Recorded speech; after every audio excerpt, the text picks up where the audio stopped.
ఈ కార్యక్రమానికి వచ్చినటువంటి మీ అందరికీ ముందుగా సుందరయ్య విజ్ఞాన కేంద్రం తరపు నుంచి ప్రత్యేకంగా అభినందనలు తెలియజేస్తా ఉన్నాము.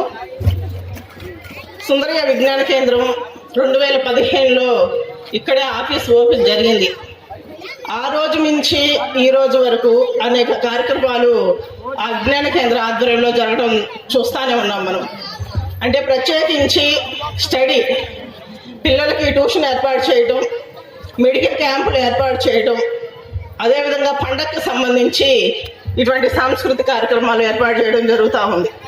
అంటే ఇందాక చెప్పారు శ్రీను గారు, మాకు విరుద్ధంగా కొన్ని పాటలు మేము వేస్తున్నామని.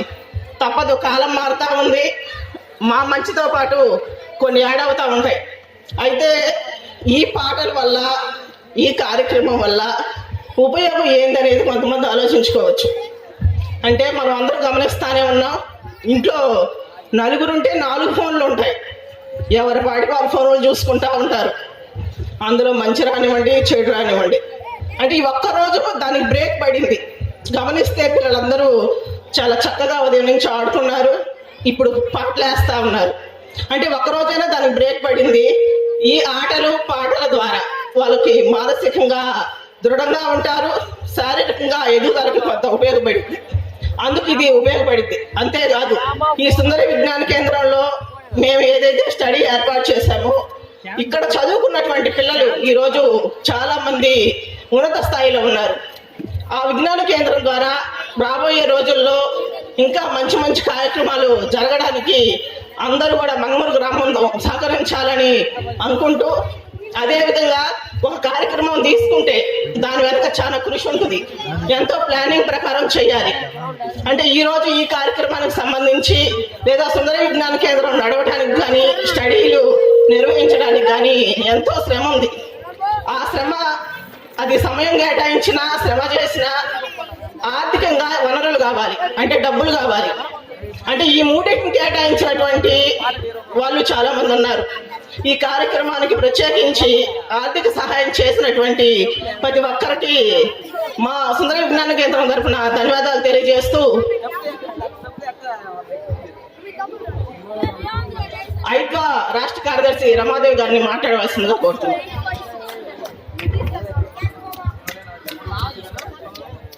సభాధ్యక్షులు పద్మ గారికి, వేదిక పైన ఉన్న నాయకులు నర్సి వెంకటేశ్వర గారు, శ్రీని గారు,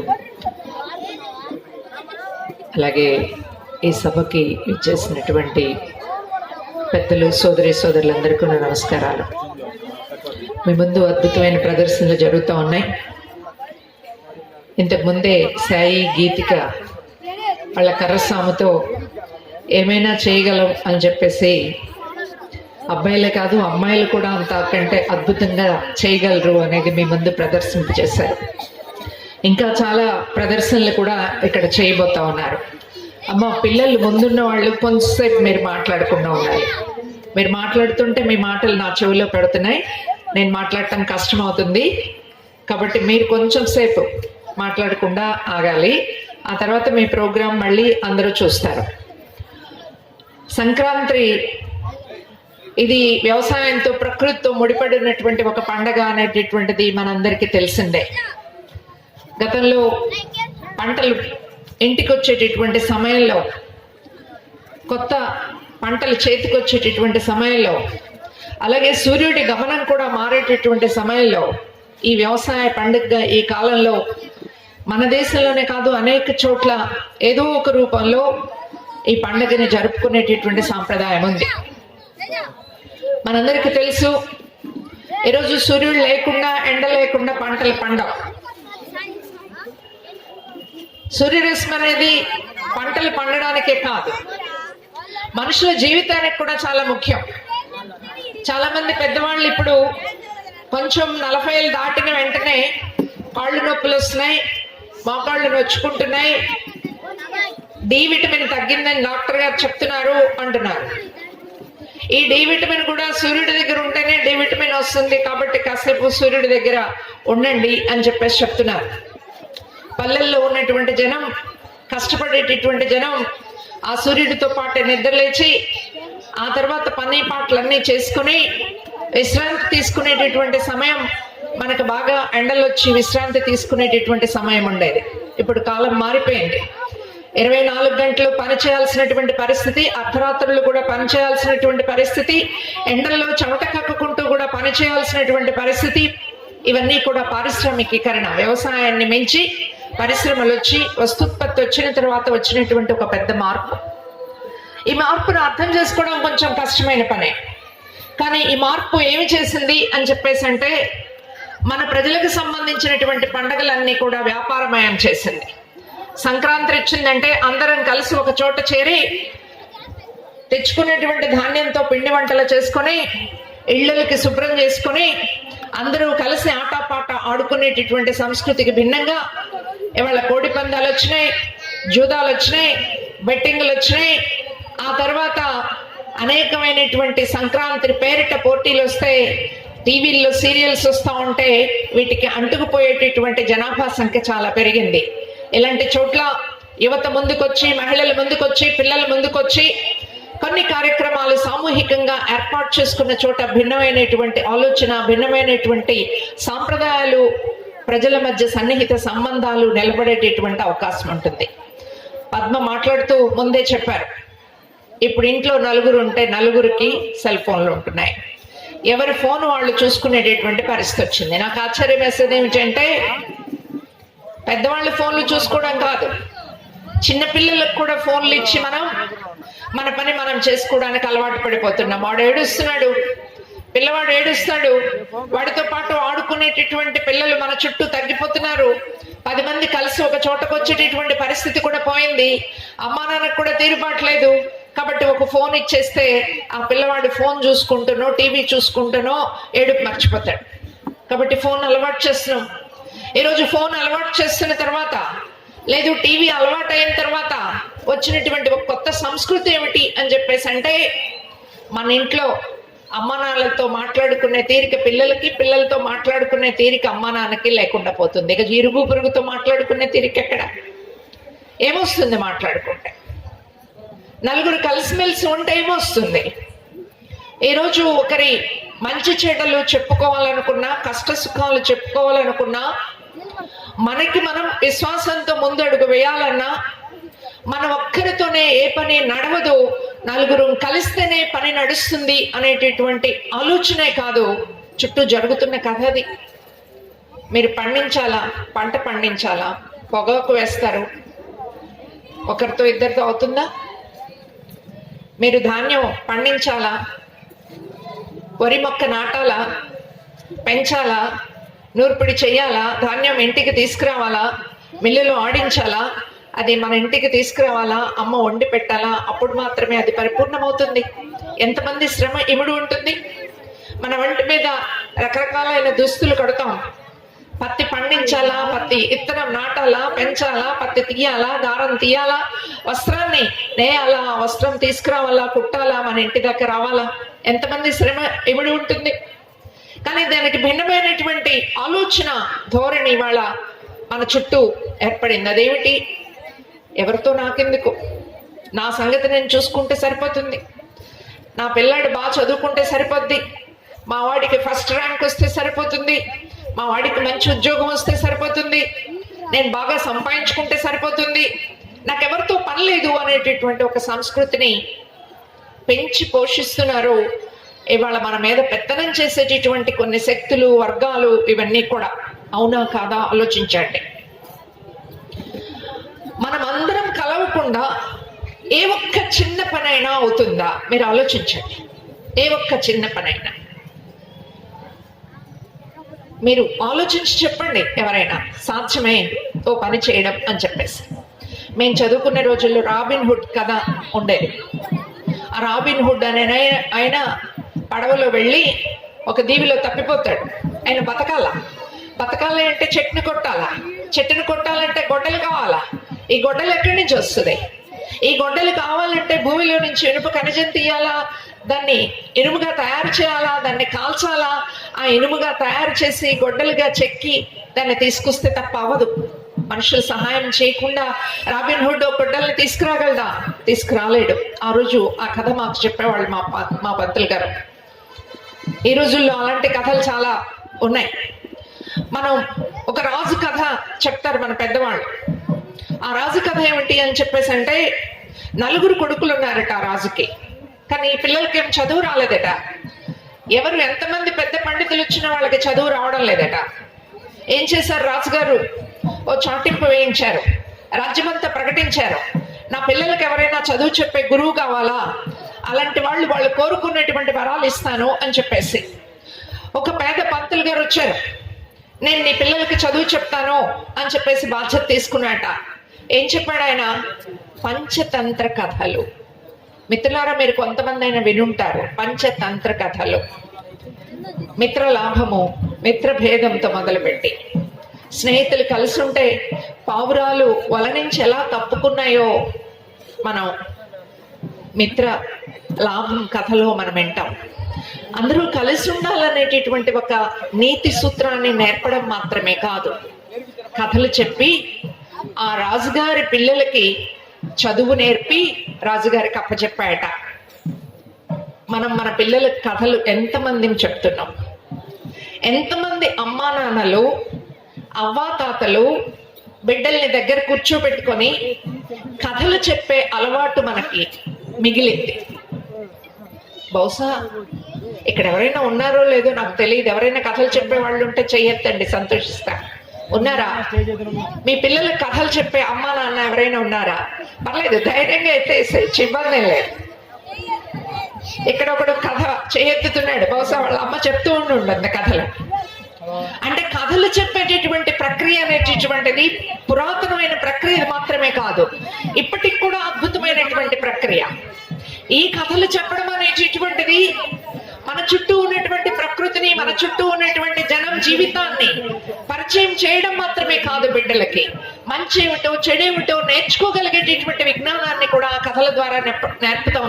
కథల ద్వారా నేర్పడం మాత్రమే కాదు, బట్టి పెట్టడానికి భిన్నంగా బట్టి పెట్టడానికి. ఈ మాట వినండి, ఆలోచించండి. అమ్మా నాన్నలు మరీ ముఖ్యంగా ఆలోచించండి. బట్టి పెట్టే చదువులు ఈ రోజు మన పిల్లలకి చెప్తున్నారు. ఈ బట్టి పెట్టే చదువులకు భిన్నంగా, ఈ బుర్రతో సొంతంగా ఆలోచించగలిగేటటువంటి చదువుల్ని నేర్పేటటువంటి చదువు లేదు ఈ రోజు మనకి. అందుకనే మీరు మా చైతన్య స్కూల్లో చేరండి, మా నారాయణ స్కూల్లో చేరండి.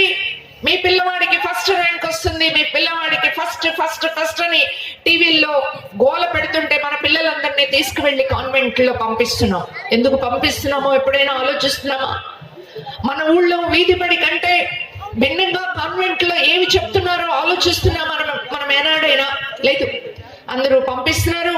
అక్కడికి పంపిస్తే ఇంగ్లీష్ వస్తుంది, అక్కడికి పంపిస్తే పై చదువులు చదువుకుంటారు, ఇంజనీర్లు అవుతారు, డాక్టర్లు అవుతారు, ఉద్యోగాలు వస్తాయి అనేటటువంటి తప్ప అక్కడ ఒక బందిఖానాలో, ఒక జైల్లో వేసినట్లు కూర్చోబెడుతున్నారు. వాళ్ళు చెప్పినటువంటి అక్షరాలు మాత్రమే దిద్దాలా? వాళ్ళు చెప్పిన ప్రశ్న సమాధానం మాత్రమే చెప్పాలా?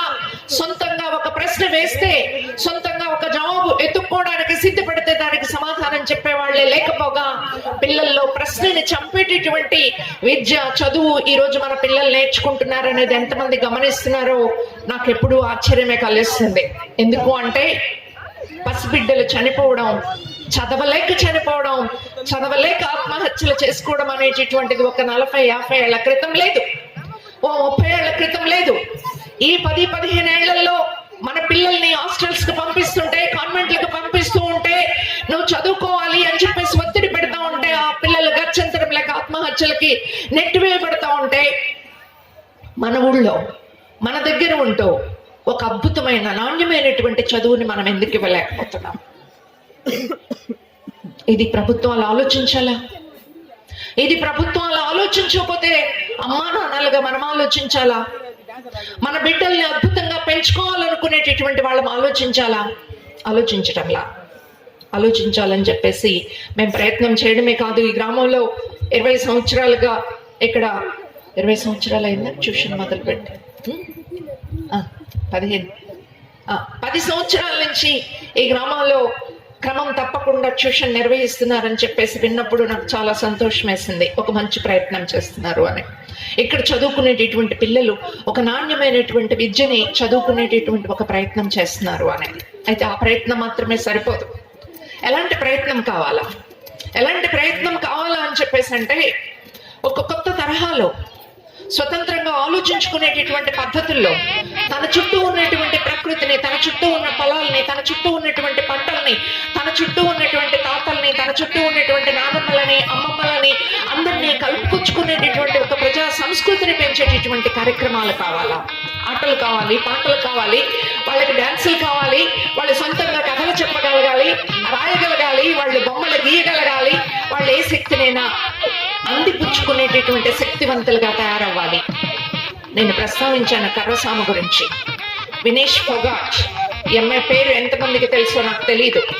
మీరు ఎవరైనా డంగల్ సినిమా చూసారా, లేకపోతే గురు సినిమా చూసారా తెలియదు నాకు. చూడకపోతే ఒకసారి చూసేటటువంటి ప్రయత్నం చేయండి. ఆ డంగల్ అనేటటువంటి సినిమాలో 4 అమ్మాయిలు పుడతారు. ఒక హీరోకి, ఒక మల్ల యోధుడికి 4 అమ్మాయిలు. ఆ మల్ల యోధుడు ఏమనుకుంటాడు, ఆయన అంతర్జాతీయ అవార్డు పుచ్చుకోవాలనుకుంటాడు, కానీ సాధ్యం కాల, ఆయన విజయం సాధించలా. నాకు ఒక మగపిల్లవాడు పుడితే ఆ పిల్లవాడిని మల్లయోధుడిని చేస్తాను అనుకుంటాడు, కానీ మగపిల్లవాడు పుట్ల. మొదటిసారి మగపిల్లాడు అనుకున్నాడు, పుట్ల. రెండోసారి, మూడోసారి, నాలుగోసారి 4 అమ్మాయిలే పుడుతుంటే అందరూ ఎగతాళి చేశారు. ఆయన కూడా డీలా పడిపోయాడు. ఈ అమ్మాయిలు పుట్టారు, నేను వీళ్ళకి ఏమి నేర్పుతాను, వీళ్ళ చేత ఏం చేయిస్తాను అనుకున్నాడు. మనకు కూడా తెలుసు కదా, చాలా మంది ఇప్పటికి కూడా అమ్మాయిలు వద్దు అబ్బాయిలు కావాలనుకునే వాళ్ళు ఉన్నారు. అమ్మాయిలు గర్భంలో పడితే పిండ దశలోనే చంపేటటువంటి తల్లిదండ్రులు ఉన్నారు, అత్తమామలు ఉన్నారు. ఆడపిల్లల్ని కన్నావు నువ్వు, పుట్టింటికి వెళ్ళిపో అని చెప్పేవాళ్ళు కూడా ఉన్నారు.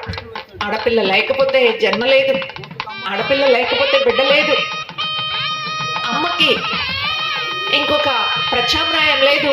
అయినా ఆ అమ్మని అమ్మాయిగా చంపేసేటటువంటి ఒక సంస్కృతి అమ్మాయి మైనస్ అనుకుంటాం. కానీ ఆ మల్లయుద్ధుడు ఏం చేశాడో తెలుసా, తన బిడ్డలకి మల్ల విద్య నేర్పాడు. ఎందుకు నేర్పాడు? ఒకరోజు ఒక ఆమె పోట్లాడటానికి వచ్చింది ఆయన మీద. ఏమని? మీ అమ్మాయిలు మా అబ్బాయిని కొట్టారు, మా అబ్బాయిని కొట్టారు మీ అమ్మాయిలు, ఇలా కొడితే ఎలా మా పిల్లల్ని అని తగదకొచ్చారు. పాపం సర్ది చెప్పాడు ఆయన. సర్ది చెప్పాక కూతుళ్ళని అడిగాడు, ఎలా కొట్టారు మీరు? ఎలా కొట్టారో చూపించారు వాళ్ళు. ఆ ఎలా కొట్టారో చూపించినటువంటి మల్లయోధుడు తన ఆడపిల్లలకి మల్లయోధులుగా శిక్షణ ఇచ్చాడు. ఆ మల్లయోధులు ఇవాళ ప్రపంచంలో జరుగుతున్నటువంటి ఒలింపిక్ క్రీడల్లో మన దేశానికి ఎవరైనా అవార్డులు తీసుకొస్తున్నారు అంటే ఈ ఆడపిల్లలే ముందు నిలబడి అవార్డులు తెస్తున్నారు. అలాంటి అవార్డులు తీసుకొచ్చినటువంటి ఒక అమ్మాయి వినేష్ ఫోగాట్. ఆ వినేష్ ఫోగాట్ ఈరోజు అవార్డులు తెచ్చుకురావడమే కాదు, ఈ దేశంలో ఆడపిల్లల మీద జరుగుతున్నటువంటి అత్యాచారాల్ని ప్రశ్నించడానికి రోడ్డు మీద వచ్చింది. ఆ రకంగా ప్రభుత్వాన్ని ఢీకొనడానికి కూడా సిద్ధమైంది. ధైర్యం ఉండాలి కదా అలా ఢీకొనాలంటే. స్వామి వివేకానంద ఆయన మన దేశంలో పుట్టి అమెరికా వెళ్ళి మన దేశ గొప్పతనం గురించి, ఆయన హిందూ మతం యొక్క గొప్పతనం గురించి కూడా చెప్పొచ్చాక ఆయన ఏం చెప్పాడు? ఈ దేశంలో ఉన్న యువతకి, ఈ దేశంలో ఉన్న ప్రజలకు ఏం పిలిపించాడు? భయం లేకుండా బ్రతకండి, భయం లేకుండా బ్రతకండి, మీ కాళ్ళ మీద మీరు నిలబడేట్లు బ్రతకండి, ఆత్మ గౌరవంతో నిలబడండి. ఆత్మ గౌరవంతో బ్రతకడమే కాదు, ఈ దేశం స్వతంత్రంగా బ్రతకగలిగేటటువంటి దేశంగా ఎదగాలి అని చెప్పాడు. ఈరోజు ఎంతమందిని గుర్తు తెచ్చుకుంటున్నాం ఆ స్వామి వివేకానందని. డాక్టర్ బిఆర్ అంబేద్కర్ నాయకత్వంలో ఒక రాజ్యాంగం రాశారు. ఏమిటా రాజ్యాంగం?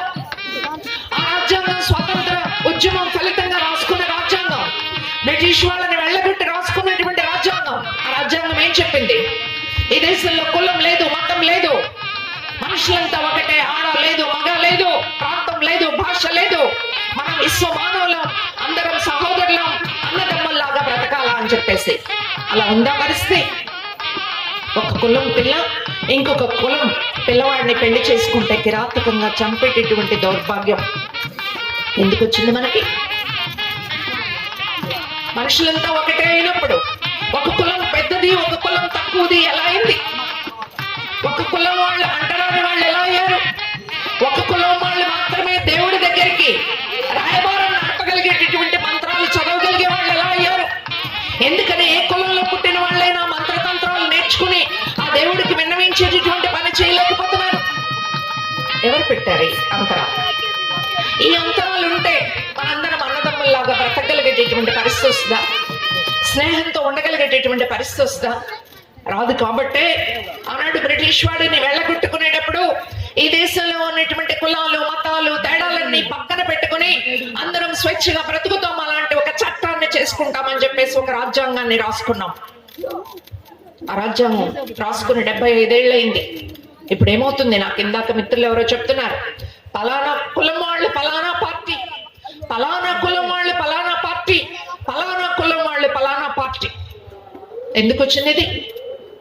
వాస్తవంగా ఇది మన మధ్య వచ్చిన తేడాలా, లేకపోతే రాజకీయ పార్టీలు తమ హమ్ముని తమ బలాన్ని సమకూర్చుకోవడానికి ప్రజల్లో కుల భావాలను రెచ్చగొడతా ఉన్నారా? ఆలోచించండి మిత్రులారా. ఈరోజు మనందరికీ పొగాకు పండిస్తాం, ఇక్కడ శనగ పండిస్తున్నారు, సుబాబులు వేస్తున్నారు, లేకపోతే ధాన్యం పండిస్తున్నారు, లేదు మిర్చి పండిస్తున్నారు, పత్తి పండిస్తున్నారు.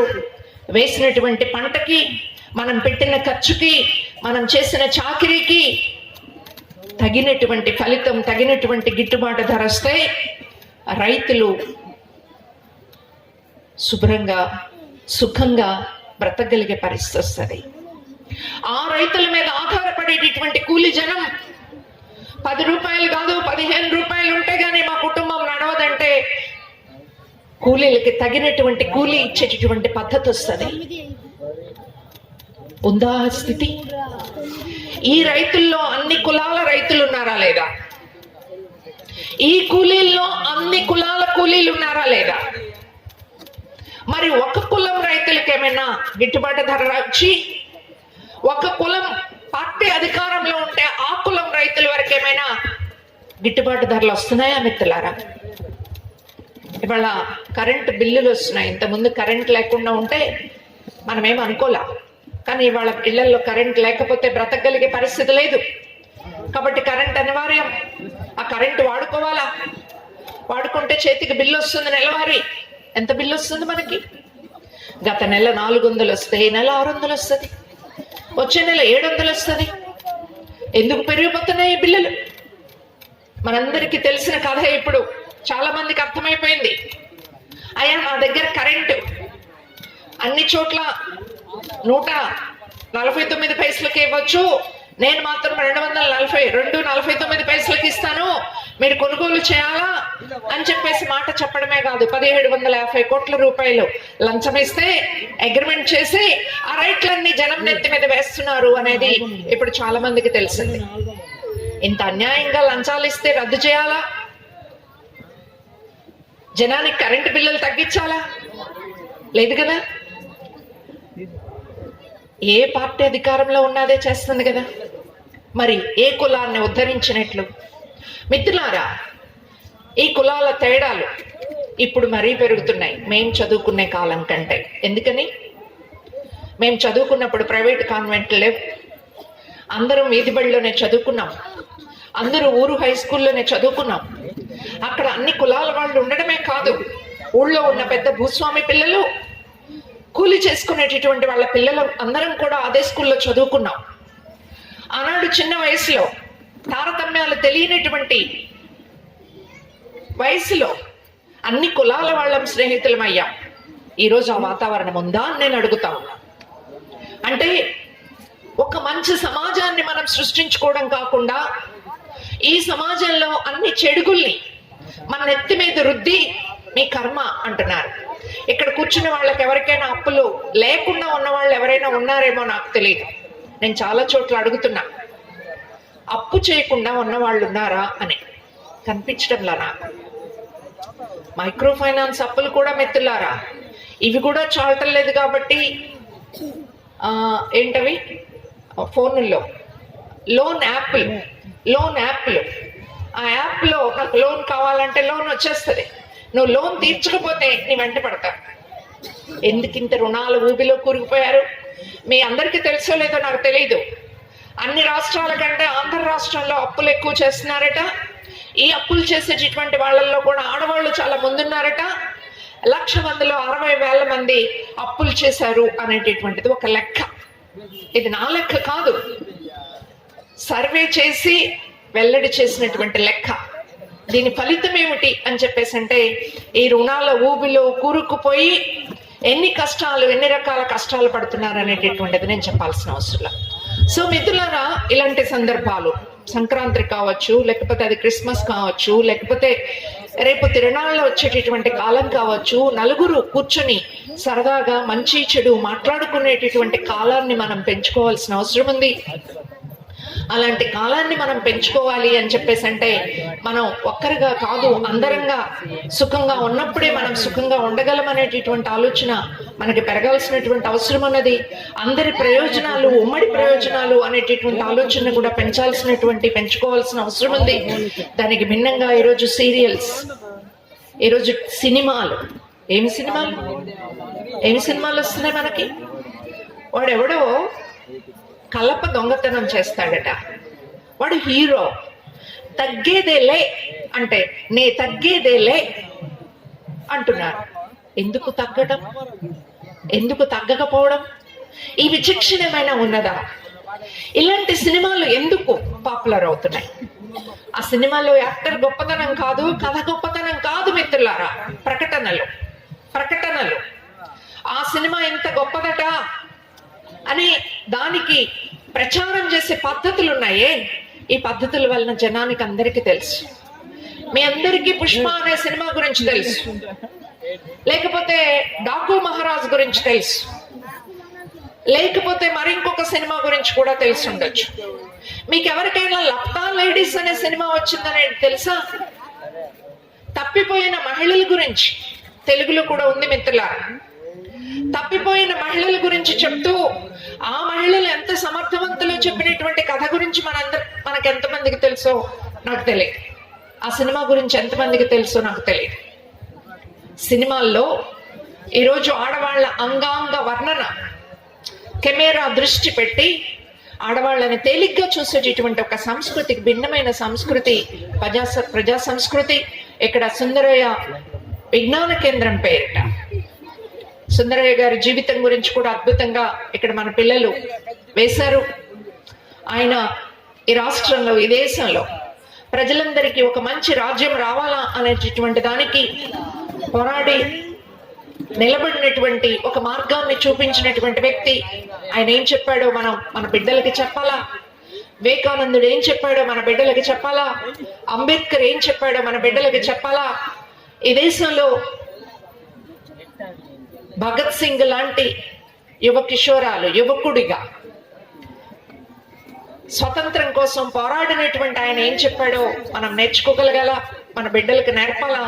నేర్పినప్పుడే వాళ్ళు ఒక మంచి మనుషులుగా తయారవడం కాదు, అమ్మా నాన్నలు వదిలేసిపోతున్నారట, అమ్మా నాన్నలు చూసేవాళ్ళు లేరట, పెద్దవాళ్ళని పట్టించుకునేవాళ్ళు లేరట అని చెప్పుకునే రోజులు కాకుండా పెద్దవాళ్ళని, మంచి వాళ్ళని అందరినీ చూసుకుంటూ, దేశం అంటే మట్టి కాదు, ఈ దేశం అంటే మనుషులు, దేశం అంటే మట్టి కాదు, ఈ దేశం అంటే మనుషులు, దేశాన్ని ప్రేమించడం అంటే మనుషుల్ని ప్రేమించడం అని, దేశమును ప్రేమించుమన్నా మంచి అన్నది పెంచుమన్నా అని చెప్పినటువంటి గురజాడ సూక్తుల్ని మనం చదువుతో పాటు, తిండితో పాటు, మనం ఉగ్గు పాలతో ఇలాంటి విషయాల్ని నేర్పుకోగలిగితే మన చుట్టూ ఉన్నటువంటి చెడ్డ సంస్కృతిని మన నెత్తి మీద ఎక్కి నాట్యమాడుతూ పెత్తనం చేస్తున్నారే పాలక వర్గాలు, మీకు మంచి చేస్తామని ఓట్లు వేసి ఆ తర్వాత మన గోడు పట్టించుకున్న వాళ్ళని కూడా నిలవేయగలిగే శక్తి కూడా మనకు వస్తుందనేది మీ అందరికీ తెలియజేస్తూ, ఎందుకంటే ఎక్కువ సమయం నేను తీసుకుంటే మన పిల్లలందరూ ఎదురు చూస్తున్నారు, ఇంకా చాలు మేడం అని చెప్పేసి అంటారు. అందువల్ల అందరికీ కూడా ధన్యవాదాలు. సెలవు మిత్రులారా.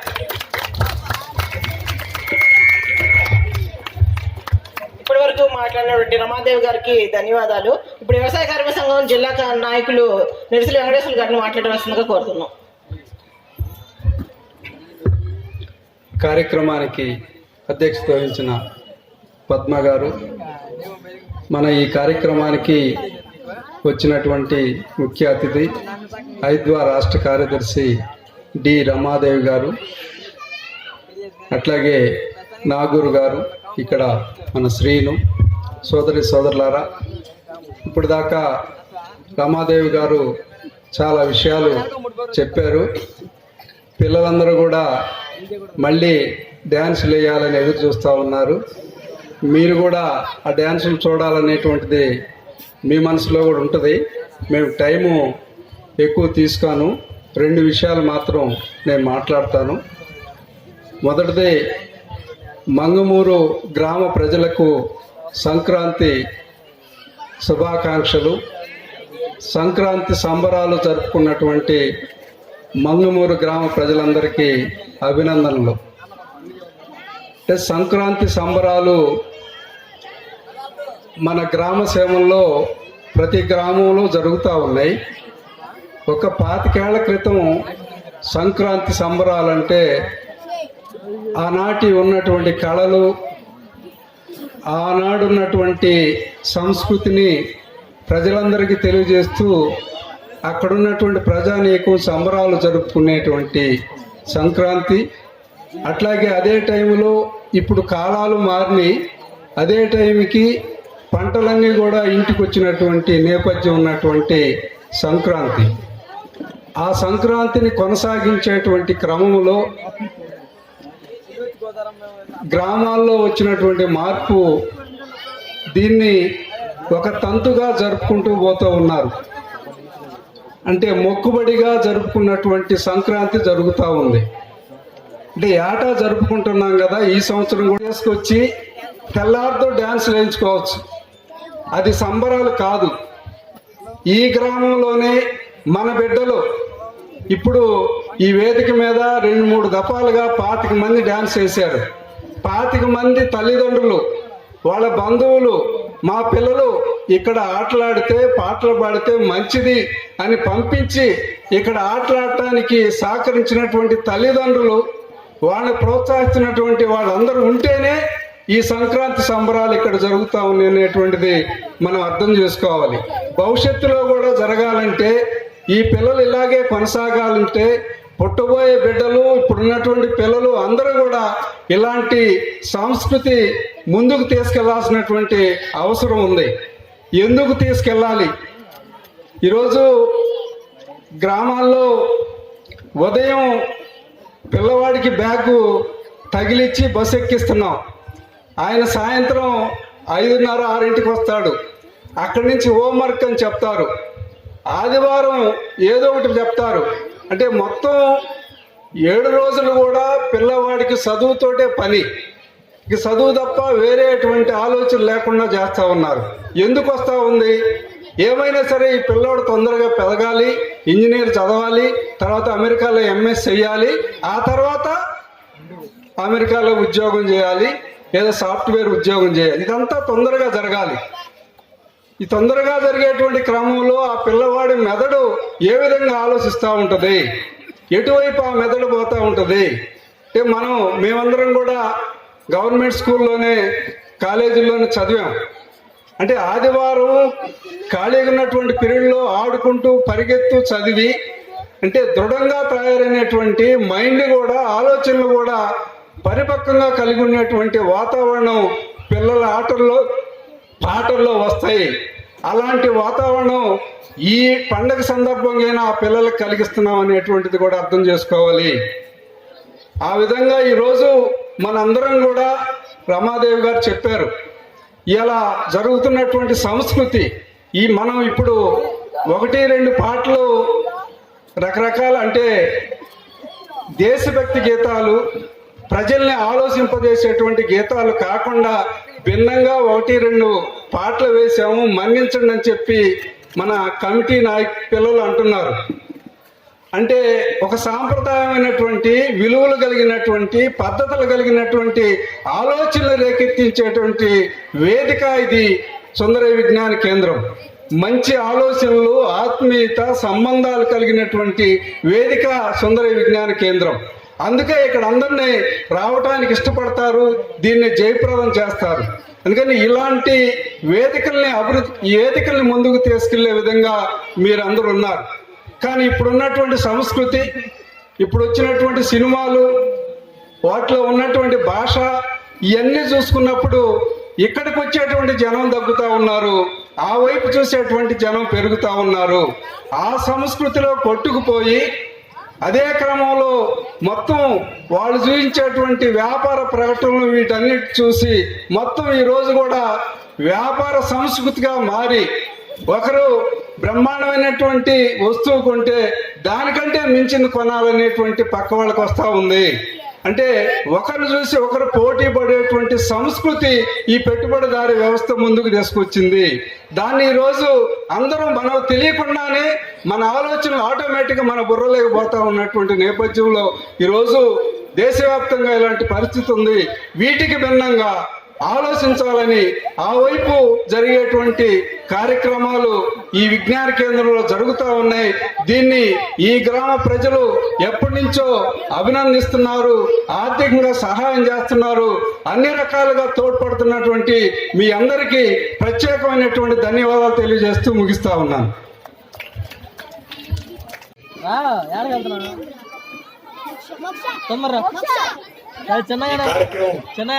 గత 3-4 రోజుల నుంచి విజ్ఞాన కేంద్రంలో పిల్లలందరూ కలిసి నేర్చుకున్నారు. సరే, ఏమేమి చిన్న చిన్న పొరపాట్లు ఉంటే మన్నించాలి. అట్లానే 20 సంవత్సరాల కాలంలో కొంచెం మా బాణికి విరుద్ధమైన సాంస్కృతిక సంవత్సరం నేర్చుకున్నారు. ఎందుకంటే మేము ఎప్పుడు కొంచెం అభ్యుదయ పాటలు దేశభక్తి పాటలు నేర్పుతాం. కానీ ఈ సంవత్సరం మనకు మాస్టర్లు వచ్చిన వాళ్ళు కొత్త తరంగా సినిమా పాటలు నేర్పారు. సరే, ఏమైనా అవి కూడా మీరు చిన్న చిన్న మంచి విషయాలు అనుకొని భావించి ఈ కార్యక్రమాన్ని విజయవంతం చేయాలి. అట్లానే ఈ వేదిక మీదకి ఈరోజు ప్రత్యేకంగా మాట్లాడటానికి రాష్ట్ర ఐద్వా నాయకురాలు రమాదేవి గారిని వారిని వేదిక మీదకి సాదరంగా ఆహ్వానిస్తూ ఉన్నాం.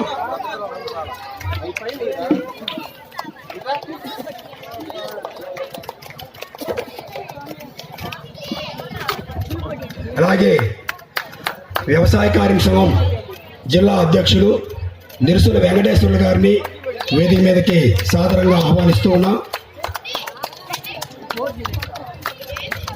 ఐద్వా జిల్లా నాయకురాలు షేక్ నాగూర్ గారిని వేదిక మీదకి ఆహ్వానిస్తూ ఉన్నాం.